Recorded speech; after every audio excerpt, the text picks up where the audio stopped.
coming today. This is our last IDT Roundtable for the spring semester. And today's topic is the digital learning objects. And Shaolin Haiju, who is an instructional designer from the Office of Media Education, is our resident expert on digital learning objects. And she recently went to a conference on SCORM, so she has lots of new details on it as well. So without further ado, I'll let her start. Thank you, Shashi. All right, and thank you, Ben, for helping get set up. All right, so today's presentation is on creating and using digital learning objects. And this is going to be a tough topic to address. So I'm going to need as much help as you can give me. And the help that I'm going to need from you will be letting me know where you have questions and where things, you know, what's not clear and that sort of a thing. And then we will proceed from there. So you have these already on your handout, and hopefully that will be beneficial to you. Okay, let's begin with one basic concept. This is H. Wayne Hodgins' concept of a periodic table of information. Okay, now what is the basic concept of a periodic table? That you've got basic elements, right, that you can simplify to the very, very core basic form, right? And this is used in the sciences. But his concept is that any type of information can be simplified objectively and used in its most simple form. Now that's sort of a weird concept, but I'm going to move forward, and as we talk some more, hopefully it will become clearer.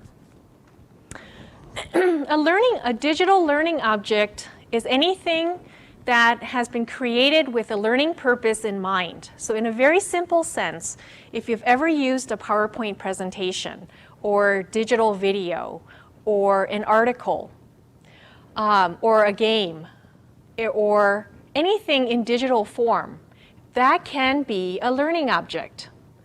So you may have been using learning objects for a long time and not realize that that's what they're called. Now, there's a huge ambition behind digital learning objects, and I'd like to sort of define that.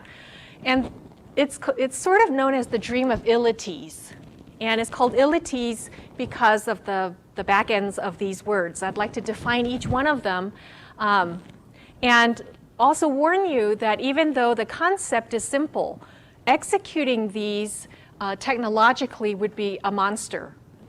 People have been working on this for decades. They've been trying to make this happen for decades. It's a very, very tough proposition.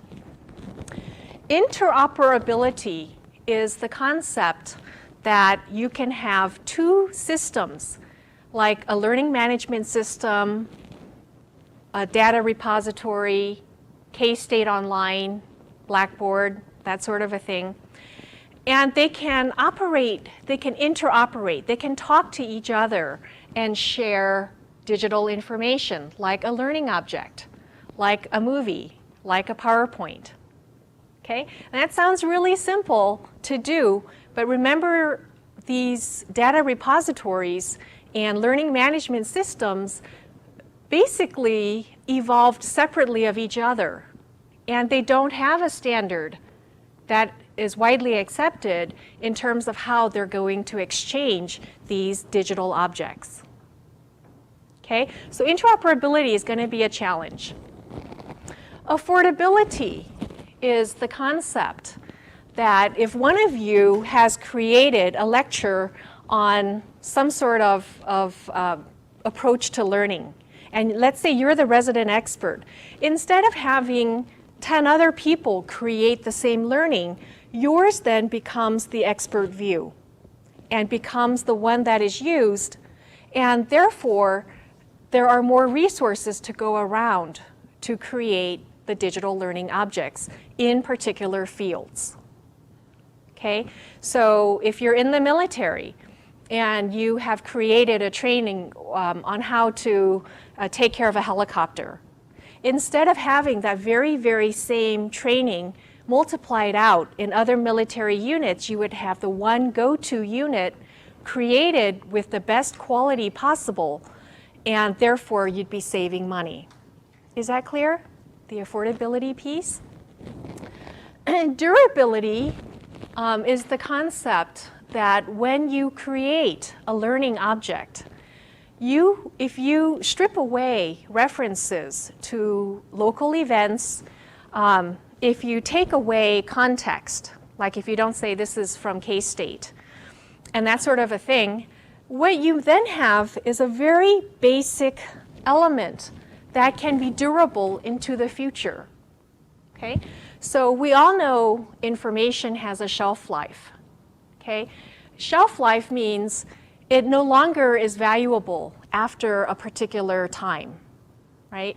But if we build it intelligently, and a word for this is also called single sourcing of information, if we can build it in an intelligent way, we can make possibly some information that can last a long time durable into the future. And that's the durability piece of the dream of abilities. Reusability is the concept that if you have spent all the time and all the energy and all the research to create a learning object, and it's accurate and it's helpful, you want other people in the world to be able to use it, possibly for a fee, right? Okay, so we'll have to talk about the money aspect to this whole concept. And so reusability means other people can find out what you have in terms of a digital learning object, and they can come find it and negotiate with you a certain pay structure, whether it be by subscription or micropayment or some other way. Then they can use your learning object. Any questions so far? Okay, I see a little bit of pensiveness, and I'm sorry for the big words, and this is sort of one of those things I was like, I don't even know if we should try to touch this topic, but we'll move on. Accessibility here refers to another entity's ability to come and find out what learning objects you have, what grade level it's created to, the learning objective, the language you use in it, the platforms you use, and be able to call up your learning object and use it. Okay, so this suggests that people have to have a way of storing these learning objects in repositories, and it also suggests that it has to be accessible, or some pieces of it have to be public. Okay, so even if you have lots of protections around your learning objects, some pieces of your learning object have to be public, such as the name, such as maybe who the learners are, so they can assess it to see if they can use it, right? Manageability means that whatever technological systems you have should be able to manage, label, identify, store, pull up, sequence, these various learning objects. Okay, so we're talking lots of back-end complexity. Okay, so on the front end where you and I are users, it's going to seem easy. For the designers of these systems, these are hugely challenging technological feats, and they're only just starting to solve some of them. And then scalability means that if you've got one learner, it's almost the same as if you have 1 million. So in a fully scalable system, right? The dream of abilities is that using the World Wide Web, you can magnify what you create and have a multiplier effect. And these are, you can't use up a digital learning object. You can't corrupt it through many, many uses per se, right? You can just keep delivering it and ultimately have as many learners as you may want use the learning object. Are there any questions so far? Still with me? You're not? Okay, keep on, good. All right. So these dreams were codified by, shouldn't say this, the Department of Defense in the US, and they created SCORM in 1997. And it's in the discussion of SCORM that the abilities were defined, just so you know where that came from. Now, applications that can apply these dreams of abilities would lead to potentially modular e-learning. So you can create very specific, pristine learning objects, and then you can recreate them, reorder them in lots of different ways in an e-learning management system or a learning management system, right? So it could lead to modular learning with interchangeable inside parts. There could be shared repositories of digital objects. A repository is just like a bank. So you can have a whole bank full of these digital learning objects that people can go to and borrow, right? And take these learning objects for various uses. If there are too many of these 50-cent words and it gets kind of rough, just let me know and I'll try to use fewer. But basically, the objects inside the repository would be identified through metadata. Metadata just means information about information. And people, have different fields that they have to define regarding the learning objects. And the items have to be movable, and they have to be reconfigurable. So you have to be able to put them in different order. So a lot of people use the Lego concept when they talk about learning objects, where each of the Lego pieces is one learning object, and you can reconfigure it in different ways. You can have simulations and games. There are systems now that can automatically pull up different experiences for a person going through a particular game or a certain simulation. Based on your behaviors, you're going to have to experience this next, and then this next. So you've got some very complex things going on, and these ilities enable that to happen.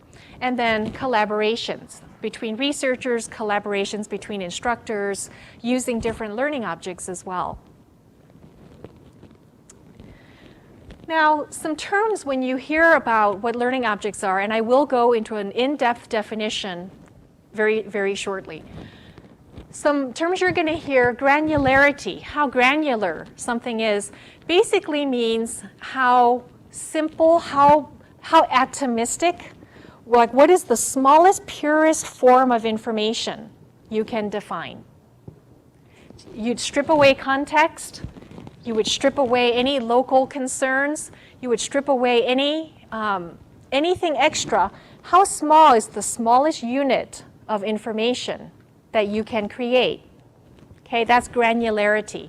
The more granular something is, the more small and pristine something is, gives it a kind of power, but it also gives it a kind of weakness for education. And we'll talk about that as we move further in. For applied learning, we need larger units, because if you gave us something just very small and you don't tell me what to do with it, I'll be like, what? What is that for, right? So we'll talk about how to make this learning. The nesting structure of learning objects may be complex and multifaceted. Okay, let's take a look at this image here. Let's start with the very bottom right here. And at the bottom right, it says information objects, right? And so these are the most pristine, very smallest pieces of learning, or smallest pieces of information possible. Then as an educator, I'm going to come around here. You can take these information objects and package them into a reusable learning object. So you can make the information here available to people. You can make the information at this level available to people. You can have a certain topic that combines various reusable learning objects. You can use a combination for a whole simulation.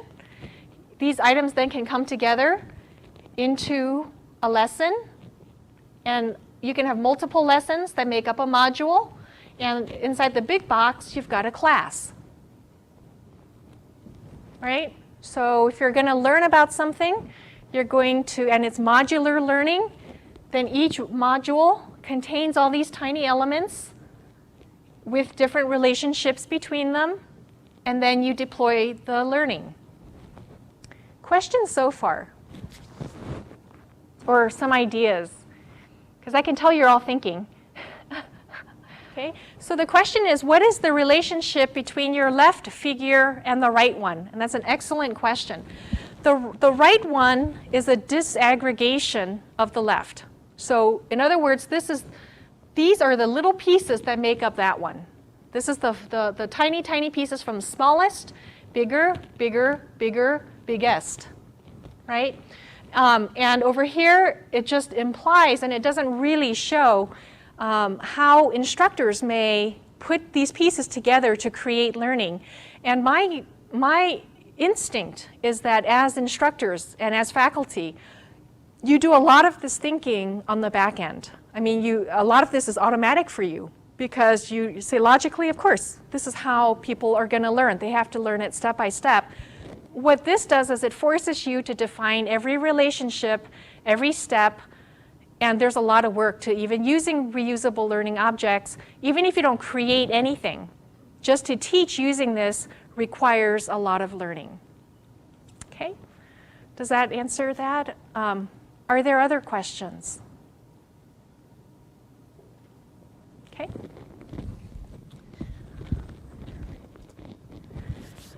Okay, so remember when I said the smaller the piece of a learning object, the harder it is to use unless you are a very seasoned instructor, unless you have a lot of teaching and learning experience. It's very hard to use a little piece of learning that has no context to it. And this is, I think, a very helpful image to sort of describe that. This first box here says it's totally aggregated, 100% aggregated. That means that's the whole complete learning unit. For all the learning that a learner is going to need from beginning to the end, the pre-test, potentially, all the learning experiences, the post-test, or any of that, the experiences they're going to have. This is most usable by an instructor who is a new instructor. If there's a new instructor, you give the instructor the book. They may follow the book exactly. They may not make any changes to it. It's already prepackaged and ready to go. Now, as we move this way, the objects will get smaller. Here, at the very far end here, you have 100% granularity. That means everything is broken up into little tiny pieces, and none of it's aggregated. So this is the raw material. This is the most raw material. It is unprocessed for learning. And if you're an expert instructor, it would be a lot easier to use these pieces, and you'll have a lot more freedom because it's not already put together for you. It's not pre-sequenced. Okay? And then, of course, in between, you have some optional granularity, meaning you've got some pieces put together and other pieces not. You've got some flexibility, but not absolute flexibility. Okay? Any comments on this context and learning object design concept? Still with me? Okay, yes. Okay. Okay, so what is a learning object? I gave you a very simple definition as you came in, and now these are the formal ones. And what you learn in the literature is that there is no absolute definition yet. People are still debating this, and likely will for some time. A learning object is any entity, digital or non-digital, that may be used for learning, education, or training. That's IEEE's Learning Techno Standards Committee. Okay? Now, most people would say, well, it has to be digital. It has to be a digital learning object because it's for the web and you need it digital. And so, any digital resource that can be reused to support learning. Okay, Wiley, who's a well-published author in this area. Smaller units of learning, typically ranging from 2 minutes to 15 minutes. So the Wisconsin Online Resource Center puts a time limit on the amount of learning per unit. Okay? Some people do, and others do not. A very clean definition is that it's the smallest independent structural experience that contains an objective, that means a learning objective, a learning activity, and an assessment. Okay? Now some people say, well, of course you can have learning without assessment, or you can still have learning without a clear learning objective, right? And so that's where the debates start and they never quite end, right? Any reusable digital resource that is encapsulated in a lesson or assemblage of lessons grouped in units, modules, courses, and even programs. A lesson can be defined as a piece of instruction, normally including a learning purpose or purposes. In other words, people are feeling their way around, and there's really no absolute definition of what an optimal learning object is. But it helps to have some limits, right, in terms of the learning and the definition. Now, if you like sort of more of a visual, let's talk about what an actual learning object generally has to contain. A learning object has internal aspects and it has external ones. The internal ones are private, that can actually often only be seen by the instructors. There are some learning objects where only whoever manages the repository can see all of the information, right? So you have a layering of information, some of it widely public to the learners, and then other pieces that are on the back end that are private. A learning object has to have a manifest. A manifest is just some sort of container for the metadata, some way to label the learning so people know what the contents of this learning object may be. What may be private could be learning objectives. It may or may not help to tell your learners what you want them to learn. Some types of learning, you have to do it in an indirect way, and if you tell your learners what it is they're going to be learning, it may spoil it for them, right? Okay, so we're trying to see all the different complexities. Instructor notes, notes that instructors share among themselves or that you create for instructors to read would not be public, generally. Learners generally cannot see that piece of the back end. Copyright releases, notices, right, may also be hidden, as well as other information. Okay, and then for the public, stuff that they may see might be pre-assessment, might be post-assessment, the contents, the interactivity, the visuals, the audio, the text, right? Those would be the contents delivered to the learners in the learning object. Those are potential ones. Yes? Sometimes that you would want the copyright releases to be public, or why would you consider, okay, up there it says public or private? Sometimes you would want them. Yes. So the comment here is that, well, sometimes you would want copyright releases to be public, and that's absolutely true. For some people, they may not want to release what they know unless their name is next to it, and they get credit for what they've done. And there are huge, as you can begin to imagine, with copyright issues, there are now open source copyright where they create learning objects and give it out for free.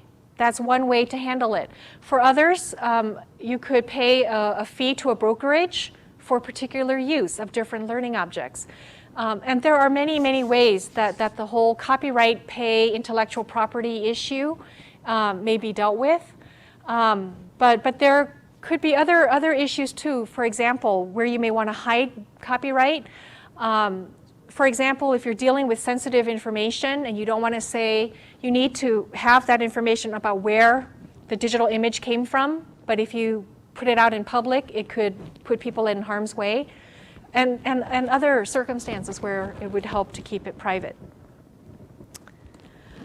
And I should also add that there are technologies now and there are standards being created for the metadata, for labeling of objects, for the interchangeability of objects, for pointing to an object, culling it, putting it in a sequence, and so on. So if you hear things about, for example, SCORM, that's one piece of it. And then there are other standards as well that lead into that. But we won't talk about that today. Okay, and so please don't ask me about that either, because there's. But I do have I have SCORM PowerPoints. If any of you are interested, I've got SCORM, other SCORM information and other technological information. But it's just that here I'll be tongue-tied, and there's no way I'd be able to explain it with any clarity. So, okay. So what are some features of learning objects? Some say they need a learning objective, whether that's public or private.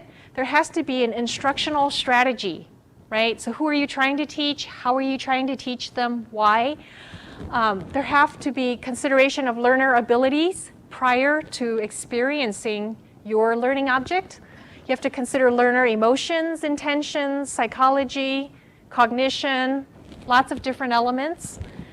There should be some applied content that the learners will experience. There would be some sort of a visual wrapper or a skin is the terminology.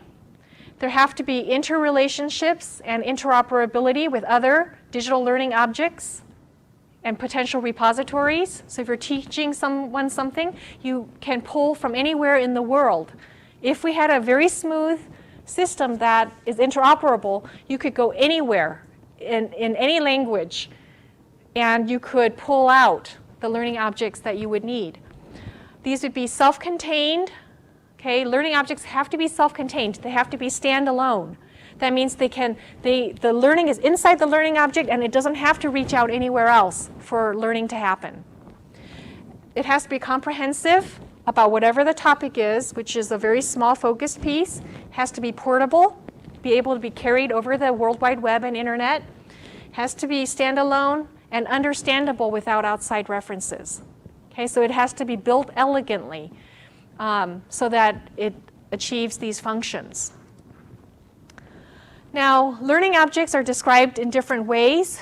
Generally, the size, the scope, or the content are some ways that people use to limit what a learning object is. No one agrees on how big they should be. At the conference I was at, they went off on a major argument on how long these learning objects should be or how big. There isn't a defined one yet.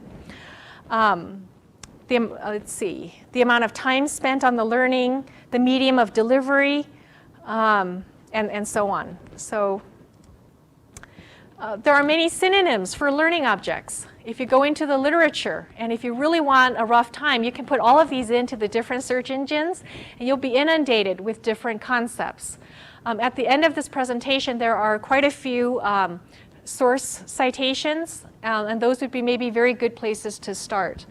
But if you wanted to be overwhelmed, you know, these are all different terms used for learning objects. So basically, a learning object has some sort of contents and some sort of metadata information and some sort of interface for people to interact with the learning.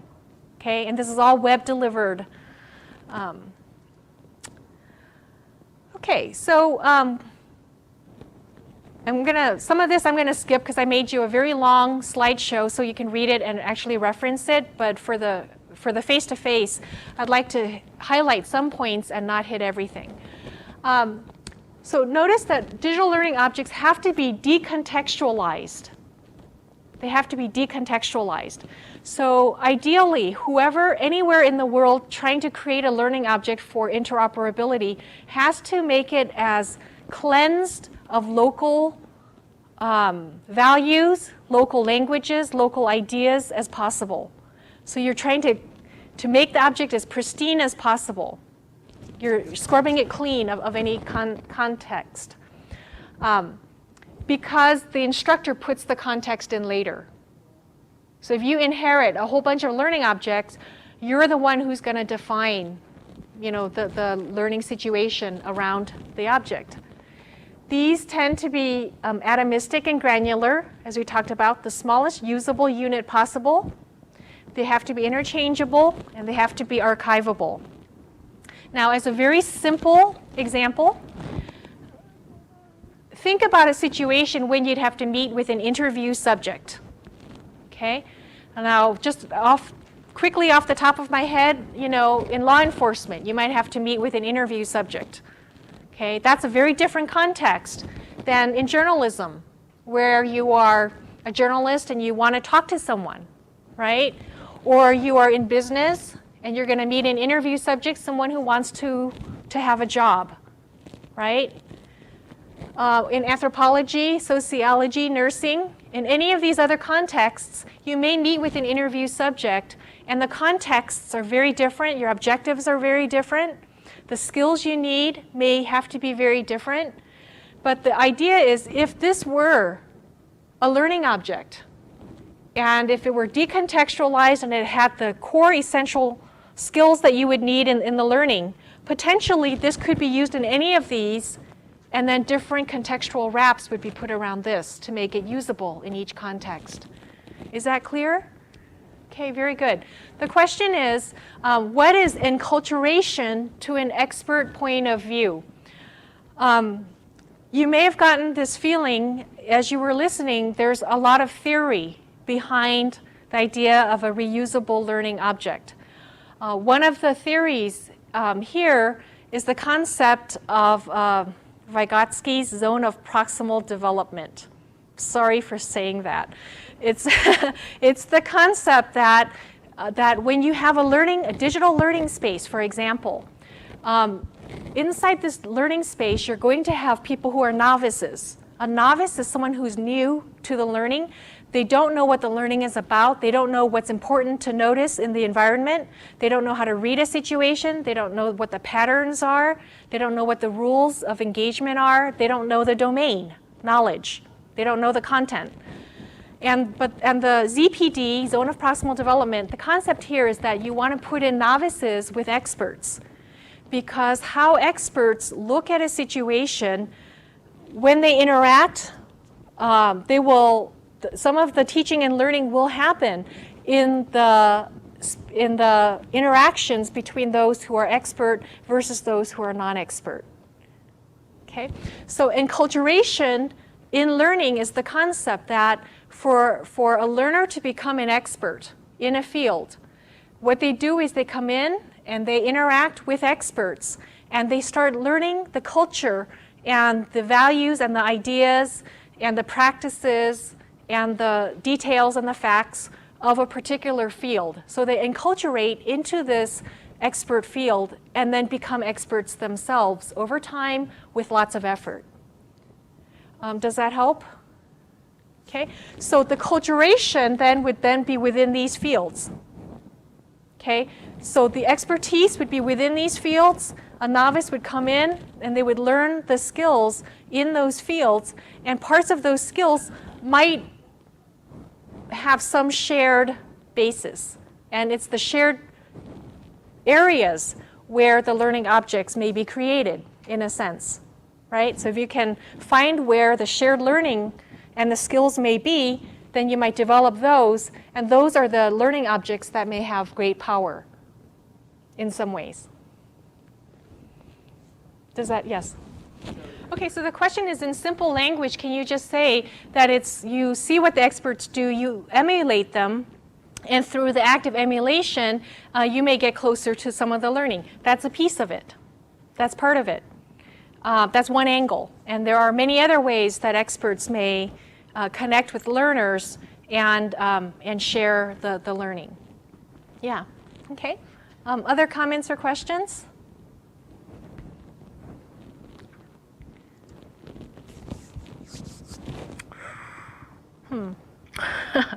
Okay. Are you all feeling game for hitting this one? Okay. So there are many different delivery strategies, and as faculty members, even if you never create a digital learning object, it really helps to know the different ways you can deploy these tools.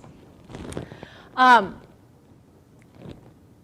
are ways that you can create automated learning where you can program using different intelligent agents or artificial intelligence within a learning space.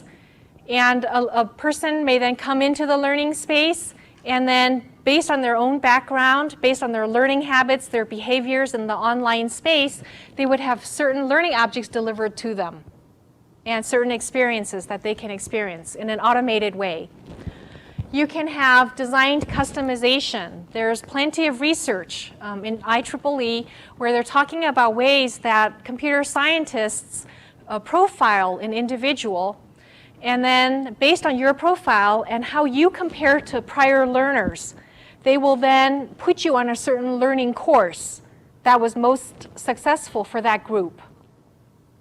Okay? You can have a learner-selected e-learning path. So you can have someone come in, look at all the different learning objects, say, here's what I want to learn, They can choose what they want to learn, they'll experience it, and then get credit for their learning. This is another approach people have taken.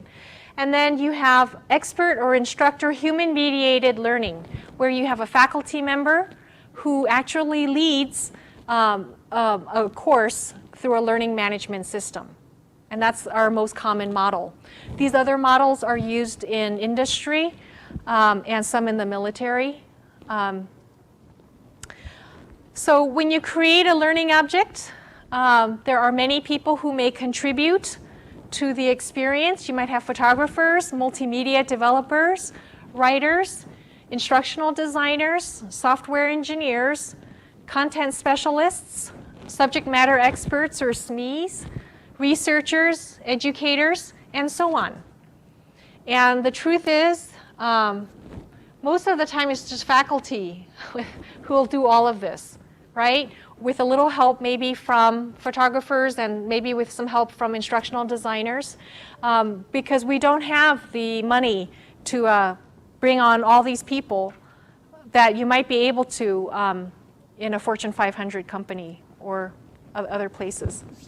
Now, some things to realize is that when you create digital learning, it always is denatured. That means it's always a simulation, it's not reality. You're always a step away from truth, right? So it's not someone learning out in the field, it's actually someone looking at a digital simulation of a field, okay? And as a designer, you'd have to know what to include, what to exclude.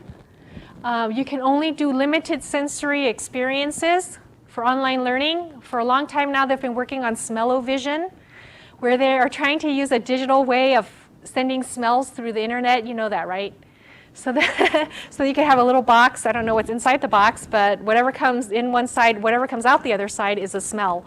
And so you could hit a website and get hit with a certain smell. But they have been working on it for decades. The question is that possible? And the answer is, I honestly don't know, but it's really fun reading about it. It's just the possibilities are peculiar. Anyway, so the general channels are our sense of vision, right, and our sense of hearing. And those are the general ones we use now, but they are working very hard on different other ways of using other sensory channels for simulations. And where the big money is seems to still be military. You know, they're the ones who are creating the very expensive sims, and in some industries, you know, like simulating flying an airplane and all of that, you know, that sort of thing. And then conceptual mapping. So generally, when they build these types of learning objects, they'll go to an expert. They'll say, you know, given that you're an expert, what is it that you know? What is it that we have to include in the learning? And it's built from an expert point of view, because that's important to capture. Okay, I'm going to skip all the theory. There's a lot of theory behind learning objects. Feel free to research that. If you have any questions, feel free to email me, and I'd be happy to respond. But I've just skipped over to slide 22, where it talks about two different ways or models that people use to build learning objects. I've only used one of these, and I've met the designer of one of these. So Cisco Systems is the one I've used before, which takes a micro view where you build from the artifact level based on the type of information you are handling. It breaks all information into 5 types, and I'm going to let you read up on that on your own, because I don't want to give you all a headache by the time you walk out of here. The macro view is a model-centered learning object design, which takes a systems view where you define a whole environment, a whole micro world, and the relationships in this micro world, and the experiences that should be simulated in this micro world, and then you develop the learning objects and the relationships. So one begins with the object level, and you build up the whole learning. The other one starts with the holistic view, and you build down. And I'm going to, again, not try to overwhelm you. So I'm going to skip these. Both models are highly useful. It turns out when I was at the SCORM conference that was at Brigham Young University and co-sponsored by the ADL, Advanced Distributed Learning, which is a spin-off, I guess, from the DoD, I actually had lunch next to the person who was one of the co-developers of this model-centered LO approach, and he never gave it away who he was. And then it wasn't until I got back to my hotel and I was reading my own paper that I realized I had cited his name.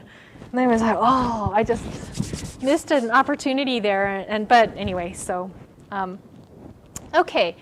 The competitive advantage of using a model is that they have pedagogical theories on the back end. So they already have applied educational theory. It's easier to train people using a model for learning object design. If you have everyone building in sort of the same way, you might have some efficiencies in the production. It'd be easier for your designers. You can more clearly articulate the processes, and the models already have some credibility. So if you want to start fresh, then you'd have to hit the research, create your own model, test it, and it becomes a monstrous deal. Okay, so I'm going to jump through these. As a faculty member, you might want to think about ways that you can create learning, how you would put them in order. The glue that you use between the learning objects would be things like information, certain assignments, learning sequencing, or a la carte selection, by letting learners know what they need to know and then letting them loose. I mean, there are many ways you can let people access the learning. And I'm going to let you look at that as well. There are many audiences for digital learning objects, and in the world there are probably about a dozen major repositories for learning objects. Many of them are with private companies like Cisco Systems, like Microsoft. And then there are ones like MIT's DSpace, which some of us have visited here, and what's some other ones? There's a number of them. Shashti, what's that one that's... There's one from Apple, and there's another one just for universities where people share. Oh, Merlot. Yeah, Merlot is another, and there's some others as well. Thank you. Okay, some of the challenges. What don't people like about learning objects? One is that it's very hard to create generative learning. Generative learning means creative, innovative creation of new ideas. It's very hard because once you create something as truth, it's very hard to moderate it. It's very hard to add to it per se. If you have one expert point of view, tell me how many times do most faculty members in one field agree on one thing? I don't know. I think it's sort of hard to get that to happen. Even across the hallway, sometimes it's hard to agree. And but what the great ambition here is that if you can have these basic defined learning objects and agreements on truths in the world, that you can then also spark people's collaborations across cultures. People can talk and come up with new ideas, new ways of doing things. And that's called generative learning. But there are huge challenges with this. Challenges could be stuff about cultural targeting versus neutrality, obsolescence of information, and maybe too much work needed for reworking a learning object to apply it to your own teaching. There are numerous challenges. There are standards for digital learning objects. So the University of Maryland has some, the University of Maryland Eastern Shores UMES online course learning object evaluation rubric is one standard. And then there are other standards. This LOEI, Learning Object Evaluation Instrument, is another by Muirhead and Hohe. I hope I said that right. And there are other standards as well. So I'm going to go ahead and leave that to you. When you build a learning object, there are potential legal ramifications, copyright permissions, sharing and distribution issues, fair use issues, ownership issues. And I'm going to, let's see. Oh, here's some, there are examples in your handout of different types of public free learning objects. And then there are some screenshots of different learning objects that have been created, say by NASA and by some other entities. And I'm going to go ahead, and then the rest are just citations. So I'm going to throw it back out to you. What questions, comments, ideas do you have about what digital learning objects are?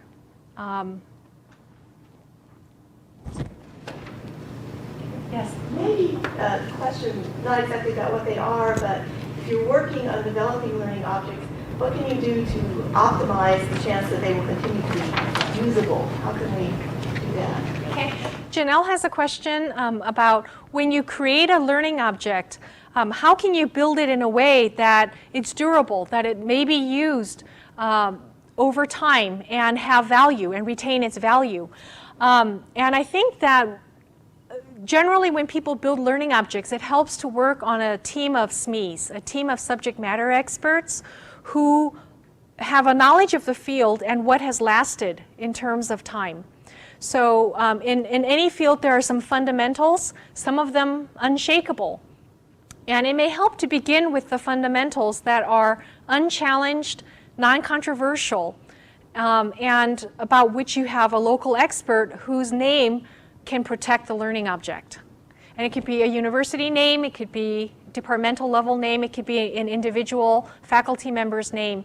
And so I think it would be helpful to define that and then to create the learning and then strip away anything that's cultural. I mean, it gets really complicated because what is cultural? What is a factor of the times that we live in that we just assume as part of truth?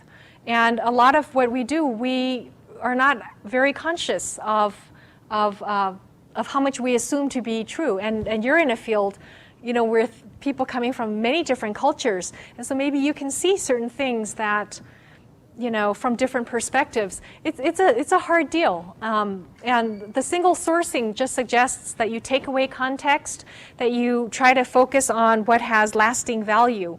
There's another endeavor right now to label every piece of learning object with its own number that is an alphanumeric label that will link to that piece of learning. This is another ADL, it's the ADL registry, where they're trying to have permanent numbers linked to certain pieces of content. So even if the content moves to a different website, then that number sticks with that piece of content. And so there's this idea of discrete pieces of learning. And I think the idea is that if you cut it small enough, and if you make it atomistic enough, that no one can mess with it. And I don't know if that's true. And just looking at this as an instructional designer, it's interesting, but it gives me the willies. I think it's very hard to execute on the ideas here from an instructional design view. And I'm sorry that doesn't answer it very well. Are there other responses here in answer to Janelle's question before we move on? Or? Does make me feel like have to be a fundamental. So like mathematics, chemistry, these subjects are easy to create a learning object. But how about the social science? It's just impossible. I mean, I feel like that. It's hard for social science. Yeah, and so the comment here is that maybe in more objective, hard sciences like math and chemistry, it'd be a lot easier to have these learning objects, but what about in the social sciences? I think that's a superb question. Yep. I'm having trouble with this whole thing because you cited Vygotsky, and my understanding of his theory is that he says that all learning is cultural. So I don't think that he would endorse this idea of stripping all away the context. I would think he would say that whatever you learn there is not very important. Okay, and so the comment here is that, well, Vygotsky suggested that all learning is cultural and all of it's social in a sense too. And so if you strip away all the culture, where's the learning? And here's the thing. So in the process, you create a learning object that has no culture. When you reintroduce it, the faculty member has to reintroduce the culture and reintroduce the community and reintroduce the social surround around that piece, that learning object. So it's not like the culture disappears or the social part disappears per se. In some of the automated learning, it would, right? Because it'd just be yourself with the learning and without maybe a community. But the idea is that you'd have to recreate in your own context, the culture, the context. I just can't see a learning object created now being of any use even 5 years from now, because the culture is going to change. Yeah. And whether or not that little atom of information is of any value, I mean, it's going to be limited, I think, in 5 years. And that's a very good point, that maybe, and what you've said is that there would be limits to how long a learning object might be useful, especially because culture evolves over time, and if you create something in space and time now, it may not have much carryover over time. Okay.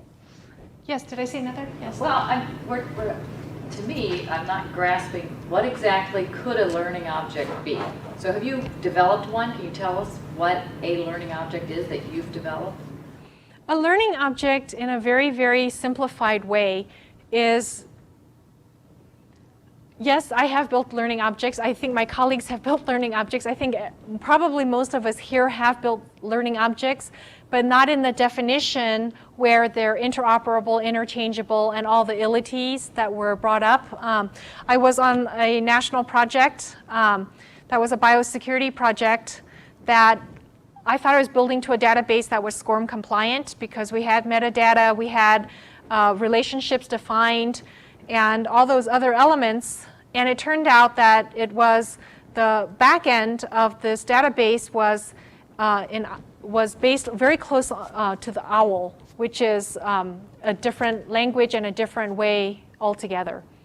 So what I'm finding is that even when people submit for grants and they say, here's what we're going to do and here are the ilities we're going to have, that there's not an alignment theoretically or even a clear understanding of what's needed from the technological side, from the SME side, and from the instructional design piece. And so that was sort of a nice eye-opening thing to realize that, yeah, people use terms that the infrastructure doesn't yet exist except maybe in small isolated pockets, you know, in certain industries and in possibly some military applications. I don't know that we have that much in terms of higher ed, in terms of stuff that people use very easily. So this may be some years down the line. Others are saying no, it's gonna happen soon. But there's no funding for it. There's no funding to put in SCORM per se.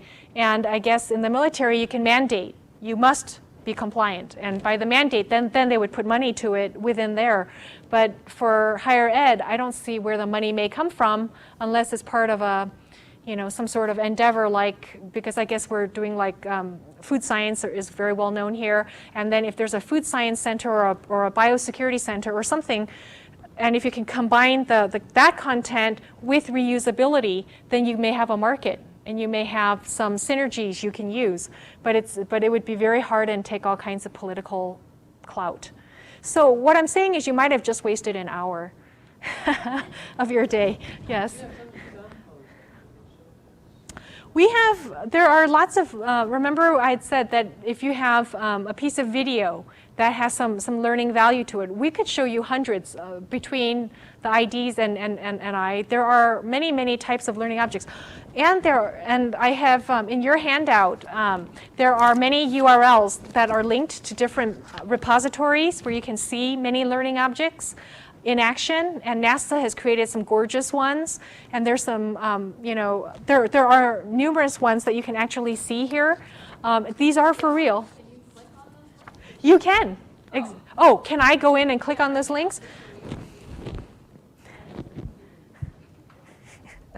Let me see. Let me think if I even.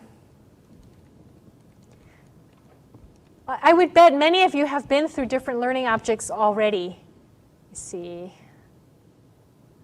Okay, well, there are different ones. Okay, which repository? Okay, okay. The National Science Digital Library is a pretty cool one. What they have are what are called manipulables, where you get to go in and you get to experience certain things. So here you've got learning resources for librarians, for K-12 instructors, and others as well. And I'm a little leery because okay, let's see, Atlas of Science Literacy. Okay, that's just news. But what you do is you would go into resources, and let's say we're a bunch of university faculty. Generally, what you can go into is you can get various articles and various types of experiential learning within this. And I think what would be better, this is actually, my slideshow is actually online, so you can come to the IDTRoundtable website, and then you'll have an actual digital version that you can just click on everything. You don't have to type in all the URL pieces. And I would say, please take some time and just from your desktop, take a look at what is being developed out there. The stuff you'll see is extremely sophisticated, expensive to do, takes a lot of expertise, probably was funded by fancy grant dollars. So, so the stuff I would show you would be something more simple, like snippets of video, like slideshows. I know Ben has created some interactivity and some games, some really cool stuff that he's worked with on various faculty, stuff that's delivered on CDs and DVD, and Shashti as well. She has quite a few interesting things like from the medical sciences and from other clients. So we could show you some of that, but, and you're welcome to call us, and we'd be happy possibly, if time allows, to work with you on some of these. But there's plenty on the World Wide Web. And a lot of the learning object stuff that we're talking about here is partly back-end and partly teaching and how you deploy. Did you have a question?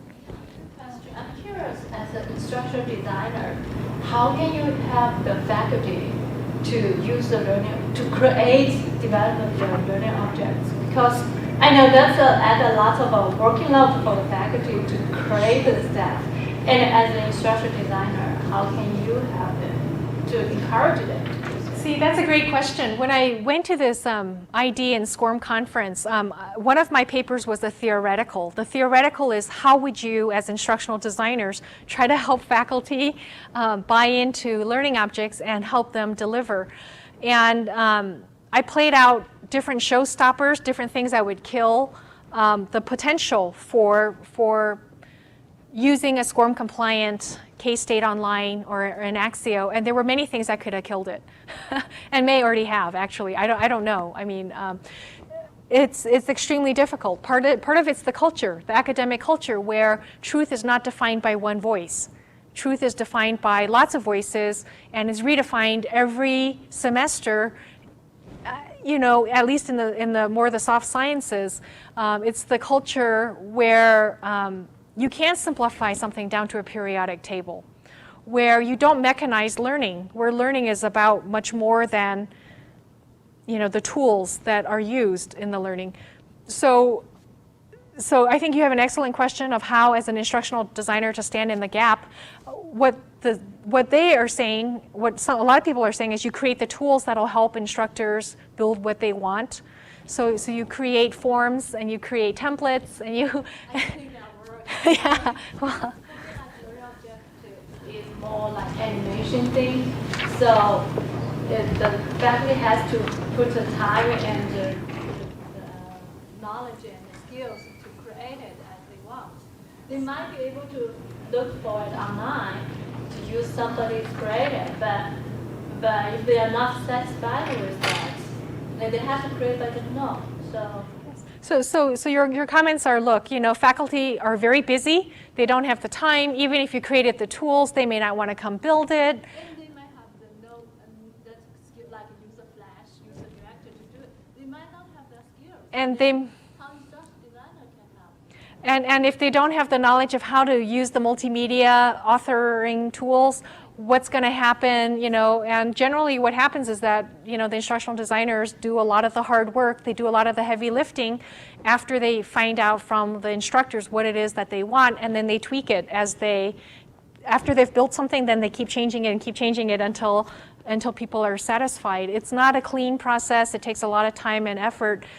And I mean, even educating instructors on what's possible with multimedia without huge expense of effort and time is very difficult, because they have a certain mindset and then we have a certain mindset, and from that it can be a challenge.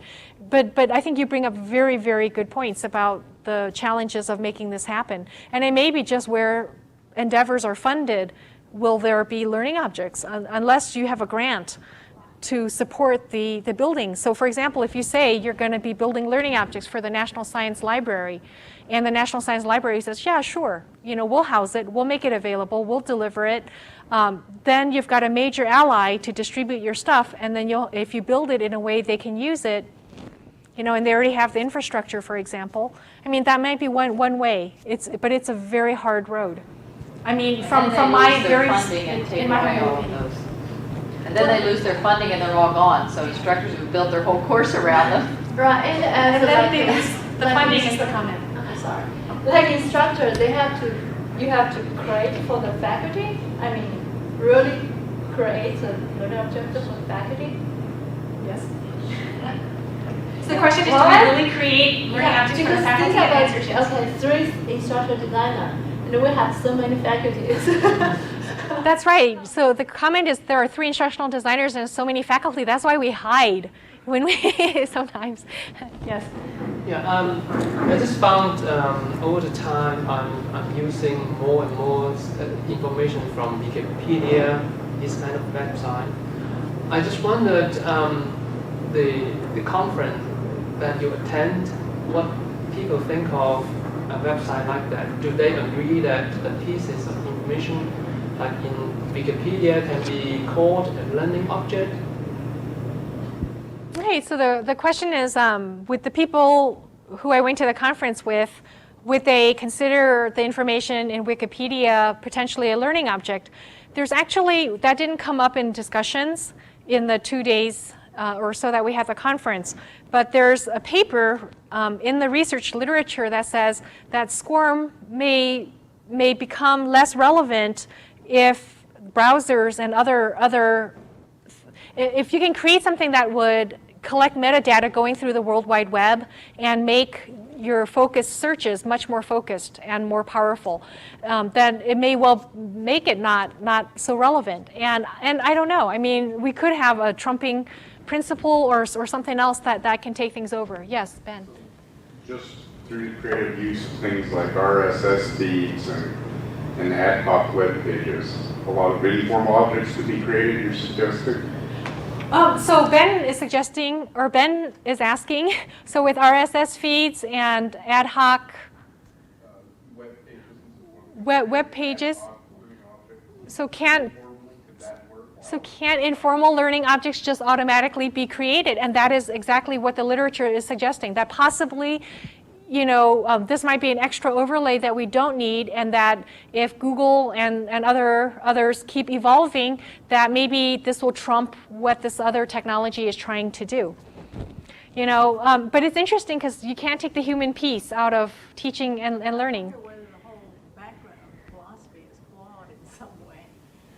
Maybe because it came out of a different culture, like the military, for example, and it just doesn't apply.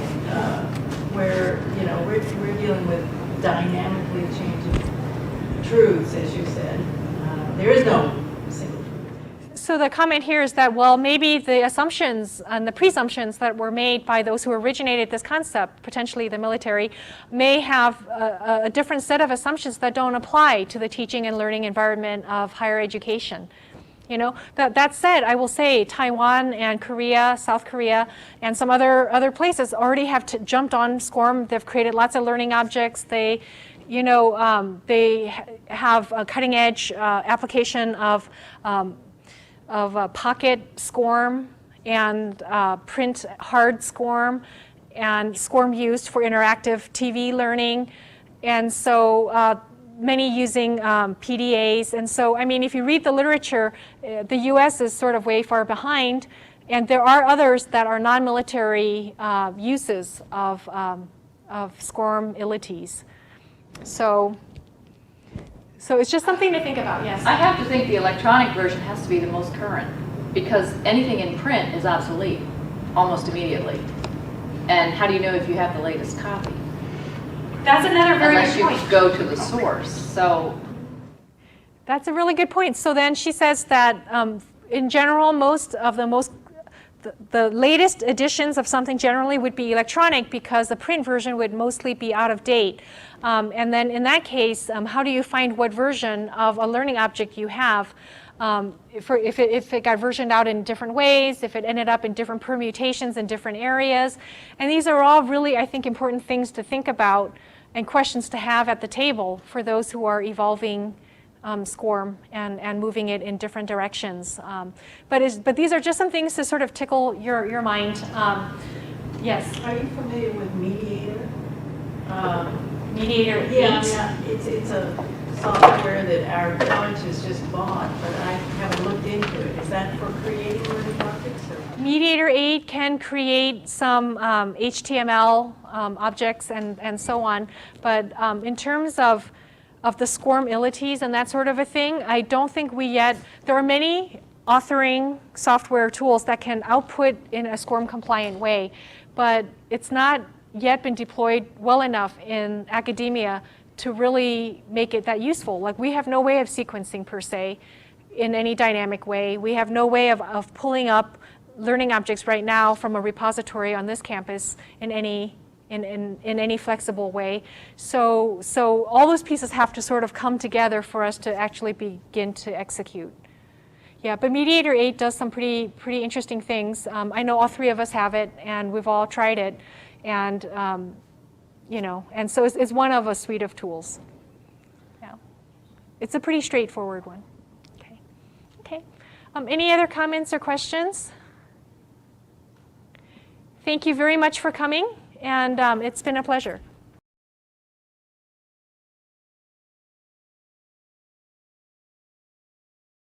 We will listen The to Landon geologists Lecture Series. Chemicals are developed. I would like to take a moment to The congratulate issue all of of, you who are graduating today with virtual commencement. Kansas State University's Office of Mediated Education.